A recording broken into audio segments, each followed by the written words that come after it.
95% question answer जो बताया हुआ क्वेश्चन है वो सारा मैच किया है। और यहाँ पे न केवल आपका क्वेश्चन, उसके साथ साथ आंसर भी आपको दिया जाएगा, क्योंकि बहुत सारे यूट्यूब चैनल में आप देखेंगे केवल क्वेश्चन पैटर्न पे ही डिस्कस किया जाता है। Good morning everyone, good morning बच्चों।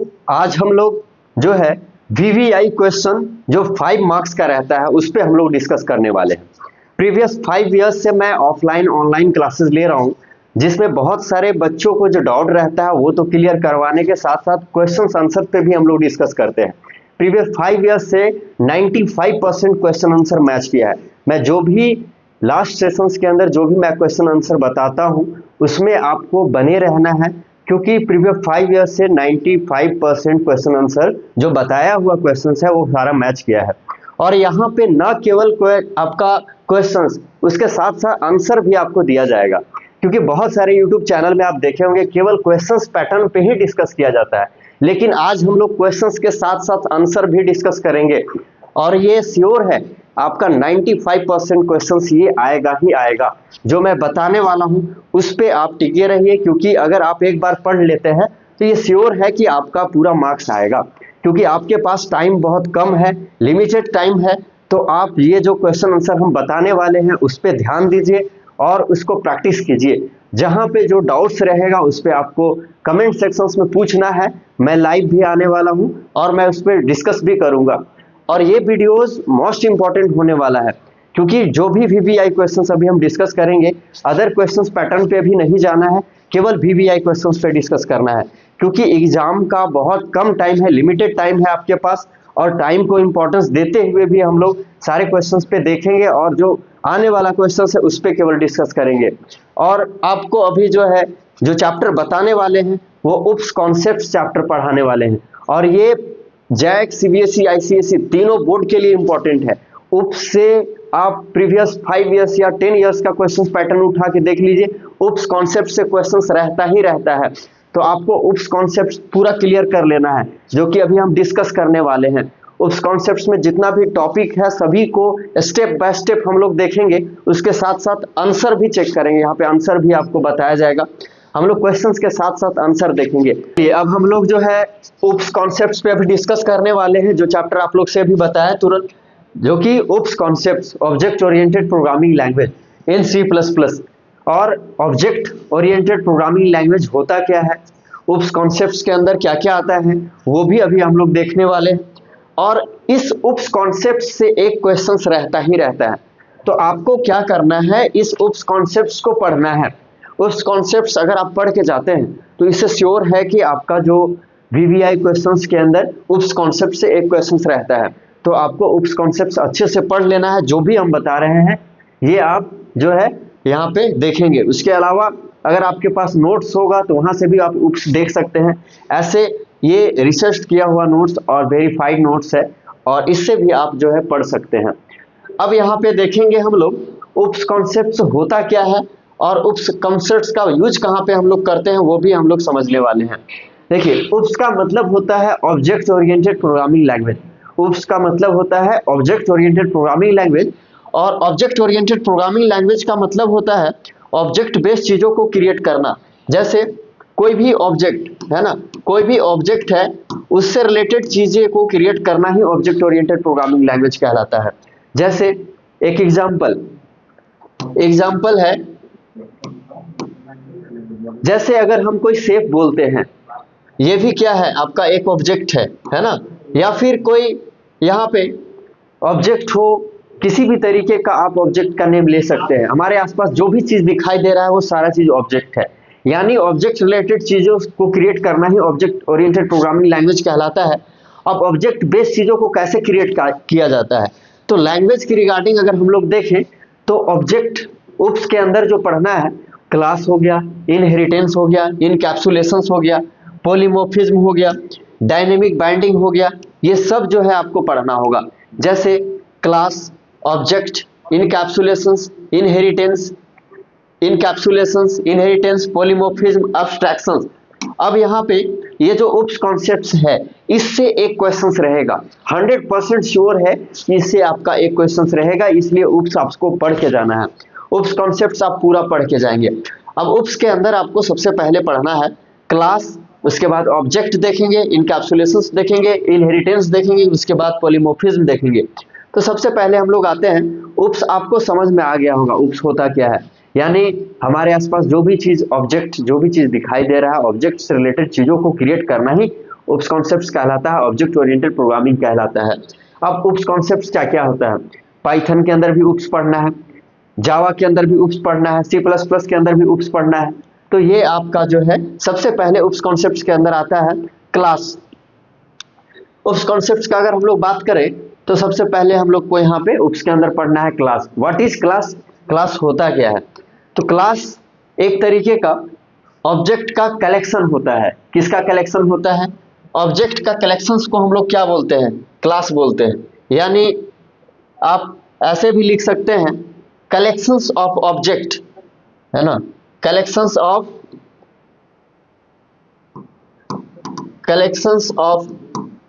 Object that is called class, है ना। यानी समझिए इसको, क्लास होता क्या है, इस ऑब्जेक्ट का कलेक्शंस को हम लोग क्लास बोलते हैं, है ना।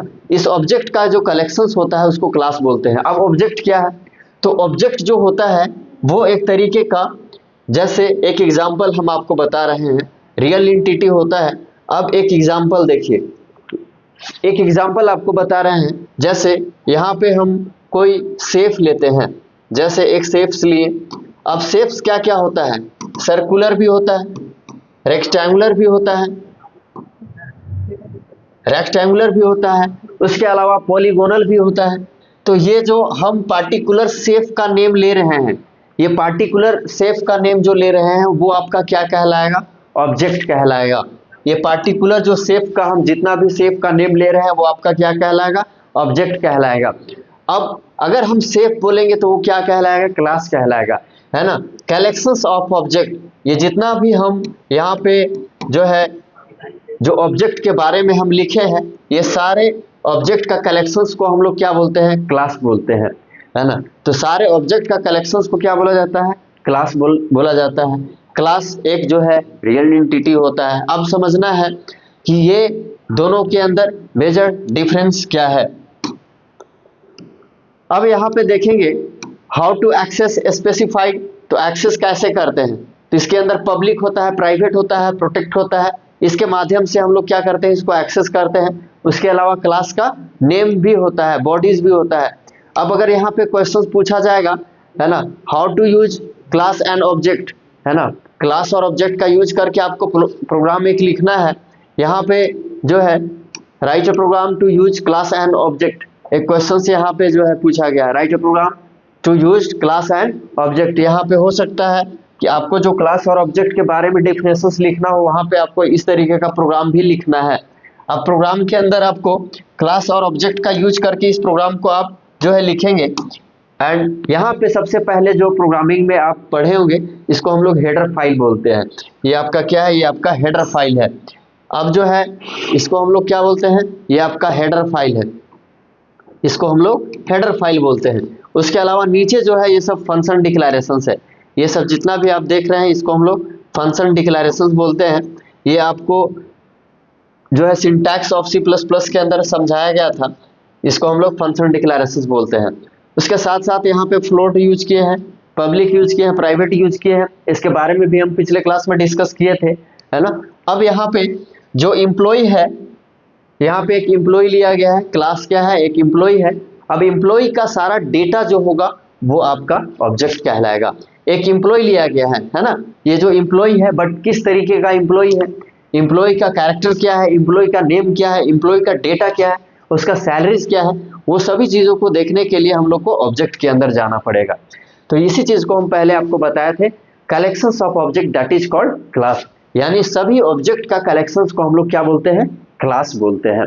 ये आपको याद रखना है। उसके साथ साथ ये प्रोग्राम आपको लिख देना है, और इस प्रोग्राम को लिखने के बाद आपको बस ये क्लास और ऑब्जेक्ट का कंप्लीट जो है आपका ये क्वेश्चंस हो गया। अब इसमें जो है आपका 5 मार्क्स का क्वेश्चंस पूछता है, तो इसलिए आपको ये पढ़ के जाना है, क्लास और ऑब्जेक्ट दोनों पढ़ के जाएंगे, है ना। ये दो होने के बाद तीसरा आपका आता है यहाँ पे अब्स्ट्रैक्शंस, है ना। अब्स्ट्रैक्शंस क्या होता है, व्हाट इज अब्स्ट्रैक्शंस। है ना।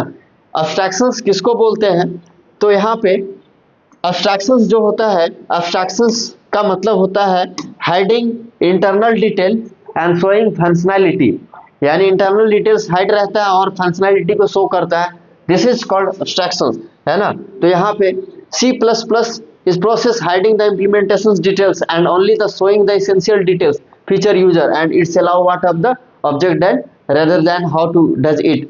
यानी अभी तुरंत आप लोग को हम बताएं कि hiding internal details and showing functionality, this is called abstraction, यानी हम लोग क्या करते हैं, इंटरनल डिटेल्स को हाइड करते हैं और फंक्शनैलिटी को शो करते हैं, दिस इज कॉल्ड अब्स्ट्रैक्शन। अब यहाँ पे अब्स्ट्रैक्शंस का डिफिनेशंस लिखने के बाद आपको एक प्रोग्राम भी लिखना है इसका, जिस तरीके से अभी आपको बताएं कि हेडर फाइल ये हमेशा ऐसा ही रहता है। उसके अलावा हम लोग अब्स्ट्रैक्शंस क्लास व्हीकल्स डाल दिए, अब व्हीकल्स का डिटेल्स नीचे हम लोग डाल देंगे। व्हीकल्स का डिटेल्स क्या होगा, कोई भी व्हीकल्स है उसका हम लोग एक्सीलरेशंस देखेंगे, एक्सीलरेट देखेंगे, ब्रेक देखेंगे, है ना, उसका इंजन देखेंगे, तो वो सब आपका जो है यहाँ पे ये एब्स्ट्रैक्ट मेथड है और ये इसको हम लोग वर्चुअल फंक्शंस भी बोलते हैं। फंक्शंस चैप्टर के अंदर ये सब आपको पढ़ाया गया है ना, फंक्शंस क्या होता है, टाइप ऑफ फंक्शंस क्या होता है। तो यहाँ पे जो है ये आपका हेडर फाइल, बाकी जो है फंक्शन डिक्लेरेशन, इसको हम लोग फंक्शन डिक्लेरेशन बोलते हैं। अब जितना भी यहाँ पे एब्स्ट्रैक्शंस के अंदर आएगा, विजुअल वॉइड ब्रेक्स या फिर आपका यहाँ पे इंजन, ये सब आपका फंक्शन डिक्लेरेशंस के अंदर आता है। तो यहाँ पे आपको डेफिनेशंस के साथ साथ एक प्रोग्राम भी लिखना है, ठीक है। चौथा हम लोग देखिए, चौथा में क्या पूछा है, अब्स्ट्रैक्शंस के बाद नीचे हम लोग आएंगे और अब्स्ट्रैक्शंस के बाद आपका जो पढ़ना है वो इनकैप्सुलेशंस पढ़ना है। इनकैप्सुलेशन के 4 नंबर में आपका इनकैप्सुलेशंस है। अब इनकैप्सुलेशंस होता क्या है, तो इनकैप्सुलेशंस के बारे में भी हम लोग देखेंगे। तो encapsulations is defined as the process of the wrapping data and method into the single unit. एक यूनिट के अंदर बहुत सारा डेटा रैप किया जाता है, एक जो है सिंगल यूनिट के अंदर बहुत सारा चीज इंक्लूड रहता है, जैसे मेथड भी रहता है और आपका यहाँ पे डेटा भी रहता है, दोनों रहता है, जिसको हम लोग इनकैप्सुलेशंस बोलते हैं। और ये दोनों जो है इस इनकैप्सुलेशंस के अंदर होता है। अब इसका एक एग्जांपल लेते हैं आपका, जैसे एक पार्टिकुलर अगर हम लोग कोई एंटीबायोटिक्स मेडिसिन लेते हैं तो उसके अंदर क्या क्या होता है, एक मेडिसिन के अंदर बहुत सारा चीज होता है, जैसे उसमें जैसे जो भी हम लोग के बॉडीज के अंदर जो भी अनवांटेड बैक्टीरिया इंटर करता है, उसमें एक मेडिसिन के अंदर मल्टीपल वर्क, मल्टीपल टास्क को परफॉर्म करने का काम करता है। सेम एग्जांपल आपका इनकैप्सुलेशंस में है। इनकैप्सुलेशंस के अंदर मेथड भी है और डेटा भी है, ये दोनों है इनकैप्सुलेशंस के अंदर, क्लियर है। अब जो है नेक्स्ट आते हैं हम लोग, इनकैप्सुलेशंस कंप्लीट करने के बाद आपको क्या करना है, इसका जो है आपको कोड भी लिखना है ना, इसका क्या करना है, कोड भी लिखना है। इनकैप्सुलेशन जैसे ही आप कंप्लीट करेंगे डेफिनेशन, फिर इसका कोड लिखेंगे, है ना। कोड अभी हम लोग देखते हैं, इसका कोड जो होगा वो नीचे आपको आना है ना, ये आपका प्रोग्राम है। सबसे पहले हम लोग हेडर फाइल यूज करेंगे, सेम एम्प्लॉय प्राइवेट डालना है, पब्लिक डालना है। प्राइवेट पब्लिक के बारे में आपको बताए भी थे। उसके अलावा गेट जो है आईडी डालेंगे, है ना, गेट नेम हो गया या एम्प्लॉय, इस तरीके का यूज करके आप खुद से भी प्रोग्राम लिख सकते हैं। नेक्स्ट हम लोग आएंगे इनहेरिटेंस के अंदर। ये इनहेरिटेंस जो है टाइप ऑफ उप्स का ही पार्ट है, यानी उप्स का ही पार्ट है, ऑब्जेक्ट ओरिएंटेड प्रोग्रामिंग का ही पार्ट्स है। तो यहाँ पे हम लोग देखेंगे इनहेरिटेंस होता क्या है। तो इनहेरिटेंस C++ का ये ऑब्जेक्ट ओरिएंटेड प्रोग्रामिंग का पार्ट्स है। It is the mechanism in C++ one class allowed and inherit the features of the data member and member function of another class. Another class के अंदर member functions and data member ये दोनों होता है, we achieve by the using and symbol allowed to access of the specify, जिसमें public, private, protect and inheritance भी होता है। उसके अलावा हम लोग आएंगे जैसे एक एनिमल्स के अंदर यहाँ पे मल्टीपल्स जो है एक्सेस है, उसके साथ ही यहाँ पे बताया है कि इसका रिलेशनशिप जो है सारे के साथ। तो एक एनिमल्स जो है आपका क्लास है, बट यहाँ पे अलग अलग एनिमल लिए ये आपका ऑब्जेक्ट के अंदर आता है। अब यहाँ पे सुपर क्लास भी होता है, सब क्लास और रिजेबिलिटी हम लोग को देखना है। तो super class the class with the feature inheritance known as super class, यानी जो फीचर्स को इनहेरिटेट करे उसको हम लोग सुपर क्लास बोलते हैं। सब क्लास जो अदर क्लास होता है इनहेरिटेंस के अलावा, उसको हम लोग क्या बोलते हैं, सब क्लास बोलते हैं, है ना। रिलायबिलिटी भी होता है इसके अंदर। अब इसका एक प्रोग्राम आपको बोलेगा तो प्रोग्राम आपको लिख देना है ना। तो प्रोग्राम भी आपका बहुत इजी है, तो ये भी आप लिख देंगे। तो इस तरीके से उप्स कॉन्सेप्ट्स, ये सारा क्या है, उप्स कॉन्सेप्ट्स का ही पार्ट है। नेक्स्ट आपका आता है पॉलीमॉर्फिज्म। 6 नंबर में आपको पढ़ना है पॉलीमॉर्फिज्म। पॉलीमॉर्फिज्म क्या होता है? तो पॉलीमॉर्फिज्म एक जो है फॉर्म है and that comes as a check of the, जैसे वर्ड चेक कर रहा है या फॉर्म चेक कर रहा है, that entity of the one entity इसके अंदर होता है। उसके अलावा पॉलीमॉर्फिज्म का टाइप भी होता है, compile time and run time. Compile time, there are 2 types of compile time polymorphism, functions overloading और operator overloading. There are 1 time of run time polymorphism, method overloading, है ना, इसको मेथड ओवरलोडिंग या फिर वर्चुअल फंक्शंस बोलते हैं। अब यहाँ पे पॉलीमॉर्फिज्म का टाइप है और ये सब किसका पार्ट है? उप्स कॉन्सेप्ट्स का ही पार्ट है। पिछले क्लास में हम पॉलीमॉर्फिज्म और यहाँ पे फंक्शंस ओवरलोडिंग के बारे में भी बताए थे, ये भी आपको पढ़ लेना है। और अब समझना है फंक्शंस ओवरलोडिंग होता क्या है। Also known as compile time polymorphism, इसको हम लोग कंपाइल टाइम पॉलीमॉर्फिज्म के नेम से भी जानते हैं। उसके अलावा ये सेम क्लास शेयर करता है। उसके अलावा यहाँ पे different numbers of type of parameter होता है ना। Functions overloading also known as run time polymorphism, है ना, इसको रन टाइम पॉलीमॉर्फिज्म के नाम से भी जानते हैं। और ये भी एक तरीके का अकर्स, है ना, ये आपका क्या करता है, यानी रन होने के टाइम पे जो भी मिस्टेक होता है लैंग्वेज के अंदर उसको चेक करने का काम करता है ना। जैसे अब इसका एक प्रोग्राम भी है, तो आपको यहाँ पे फंक्शंस ओवरलोडिंग और यहाँ पे जो है आपको फंक्शंस ओवरलोडिंग का यूज करके रन टाइम कंपाइल टाइम का यूज करके एक प्रोग्राम भी आपको लिखा गया है। तो ये प्रोग्राम आपको लिख लेना है ना। उप्स के अंदर इतना ही था। अब ये भी पूछ सकता है एडवांटेज और डिसएडवांटेज उप्स का, तो ये भी आपको लिख लेना है, ठीक है, इससे भी क्वेश्चन हो सकता है। तो उप्स कॉन्सेप्ट्स आपका श्योर है कि उप्स कॉन्सेप्ट से क्वेश्चंस रहेगा, इसलिए आपको उप्स पढ़ के जाना है। जो बताया गया है उप्स का सारा कॉन्सेप्ट पढ़ के जाइए, उसका लैंग्वेज को भी पढ़ के जाइए, उप्स से क्वेश्चंस रहेगा। हम लोग को इससे पहले हम उप्स कॉन्सेप्ट्स पढ़ाएं, अभी हम लोग VVI क्वेश्चंस जो एग्जाम में आने वाला है वो हम लोग कंप्यूटर नेटवर्किंग से भी देखने वाले हैं। कंप्यूटर नेटवर्किंग से ये क्वेश्चंस पूछता है और ये भी आपको पढ़ के जाना है। इससे क्वेश्चंस रहेगा 100% श्योर, क्योंकि आपको जो भी क्वेश्चंस हम बता रहे हैं वो VVI बता रहे हैं, जो एग्जामिनेशन पैटर्न में पूछा जाता है, जो एग्जाम में भी पूछा जाता है, और ये भी आपको पढ़ के जाना है। नेटवर्किंग से भी एक क्वेश्चंस रहेगा, 100% श्योर है ना। पिछले 5 ईयर्स से 6 ईयर्स में हमेशा पूछा है नेटवर्किंग से, तो आपको नेटवर्किंग भी, कंप्यूटर नेटवर्किंग भी पढ़ के जाना है। तो चलिए हम लोग नेटवर्किंग से डिस्कस करते हैं, नेटवर्किंग में किस तरीके का क्वेश्चंस रहता है और किस टाइप का क्वेश्चन पूछा जाता है। तो what is computer networking? Computer networking होता क्या है? सबसे पहले हम लोग देखेंगे what is computer networking. Computer networking होता क्या है और इसका यूज कहाँ पे करते हैं। तो computer networking is a group of connected device such as computer, laptop, printer या फिर scanner, mobile device which can communicate with each other, share hardware या फिर सॉफ्टवेयर रिसोर्सेज। कंप्यूटर नेटवर्किंग का मतलब ये कि हम लोग कोई भी जो है अदर डिवाइसेस को एक साथ हम लोग कनेक्ट कर सकते हैं और जो भी डेटा है, जो भी उसके अंदर रिसोर्सेज है वो भेज सकते हैं, वो दे सकते हैं, है ना। मल्टीपल डेटास को किसी दूसरे के पास, किसी दूसरे फाइल में, किसी जो है दूसरे सिस्टम के अंदर भेज सकते हैं, जिसको कंप्यूटर नेटवर्किंग बोला जाता है। डेफिनेशंस के अंदर भी वही चीज बोला है। Computer networking group of connected device such as computer, laptop और printer and scanner, mobile devices which can communicate which other, यानी एक दूसरे से क्या हो रहा है, कम्युनिकेट हो रहा है, एंड शेयर द हार्डवेयर और सॉफ्टवेयर रिसोर्सेज, जिसको हम लोग कंप्यूटर नेटवर्किंग बोलते हैं। अब यहाँ पे पूछा है advantage of computer network, computer network का एडवांटेज क्या क्या होगा, और यूजेज ऑफ कंप्यूटर नेटवर्क। इससे 2 क्वेश्चंस क्रिएट होता है। क्वेश्चन पूछ सकता है right the advantage of computer network या फिर यूजेज ऑफ कंप्यूटर नेटवर्क। तो आपको बताना है कि ये काम किस लिए आता है। तो यहाँ पे जो है सबसे पहले ये काम जो करता है वो डेटा को एक दूसरे के पास भेजने का काम करता है ना। ये पहला इसका जो है एडवांटेज है। उसके साथ साथ सॉफ्टवेयर रिसोर्सेज भी है, ओपन सोर्स फाइल भी है। उसके अलावा यहाँ पे हम लोग हार्डवेयर रिसोर्सेज जैसे प्रिंटर, स्कैनर या फिर यहाँ पे हम लोग CD ड्राइव भी यूज कर सकते हैं, है ना।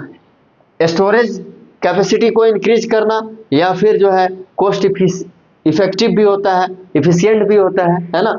और उसके अलावा कलेक्शंस हम लोग यूजर इंटरफेस यूज कर सकते हैं, इंप्रूव कर सकते हैं कम्युनिकेशंस को। उसके अलावा इंफॉर्मेशंस अवेलेबिलिटी भी होता है, मल्टीपल इंफॉर्मेशंस भी होता है। उसके अलावा टाइम सेविंग भी रहता है ना, कुछ ही टाइम में हम लोग डेटा को शेयर कर पाते हैं, ठीक है। तो इस तरीके का आपको एडवांटेज लिखना है, और भी एडवांटेज आप ऐड कर सकते हो। उसके अलावा इवैल्यूएशंस ऑफ नेटवर्किंग है। इवैल्यूएशंस ऑफ नेटवर्किंग यानी JCR जो है लेगिस्लेटर 1961 के अंदर यहाँ पे आपको अपर्नेट के माध्यम से, यानी इस माध्यम से इसको जो है कैटेगराइज किया गया था। उसके अलावा 1969 इवैल्यूएशंस भी आप पढ़ के जाएंगे, है ना, ये उतना कंपलसरी नहीं है लेकिन इसको भी आपको पढ़ के जाना है, ठीक है।